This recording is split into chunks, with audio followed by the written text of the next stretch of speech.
Hello everyone. Today's topic is TURP syndrome. We are not going to cover the whole topic, just the basic points. Number one, what is TURP syndrome? It's a syndrome which usually happens during prostate surgery. The disease is benign prostate hypertrophy. So, rapid absorption of large volume of hypotonic irrigation solution. It can occur in 15 minutes after the resection till 24 hours post-operatively. Now, number one question, how does the patient absorb the irrigation fluid?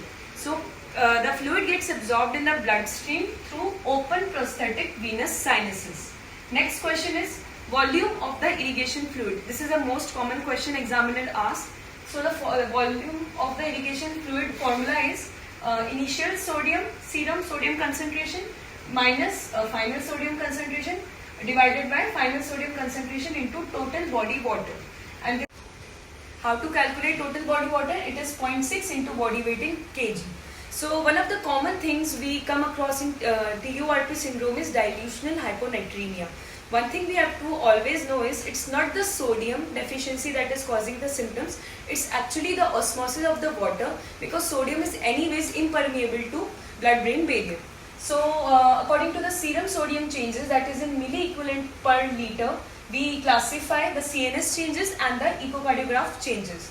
The values are as follows. In the value of serum sodium of 120 milliequivalent per liter, CNS changes are restlessness and confusion. Mostly we try to do the TURP in spinal. One of the reason is patient is able to, we can anticipate what the patient is saying with the features. So restlessness and confusion is at the serum sodium of 120 with the widened QRS in ECG. Next come 115 serum sodium. It follows serum sodium 115. The symptoms are nausea and somnolence, and ECG has widened QRSN with elevated ST segment. Now 110 alarming sodium change, and it follows seizures and coma, ventricular tachycardia and ventricular fibrillation. So these are the sodium changes we have to memorize it. Now the symptoms of TURP induced hyperammonemia and the cause. So we have to know that that solution, hypotonic solution we use in TURP surgery is, one of them is glycine, 1.5% glycine. It is a non-essential amino acid and it gets converted to ammonia, and in the liver it gets converted to urea via ornithine cycle. So in the patients undergoing TURP, there occurs arginine deficiency. In patients which have arginine deficiency, the ammonia does not get converted to urea, and in this way hyperammonemia occurs. So what are the symptoms? What are the symptoms of hyperammonemia? In first are nausea, vomiting and comatose state. And as the glycine absorption gets increased, hyperammonemia is significant when the ammonia is more than 500 millimole per liter. One of the most important alarming complication of glycine is TURP related blindness, in which patient complains of the blurred vision, halos in the surgery and also post-operatively. Perception of light and blink reflex are preserved. Vision returns to normal within 8 to 48 hours, and most likely due to the toxic effect of the glycine on the retina. Now finally, what is the treatment of TURP syndrome? Number one, we have to terminate the surgery as soon as possible.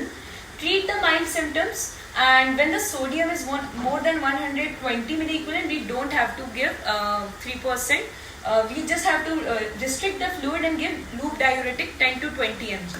But when the severe symptom occurs as discussed above, and when the severe symptom occurs, that is sodium less than 120 milliequivalent per liter, we have to start with 3% NaCl IV at the rate of less than 100 milliliter per hour.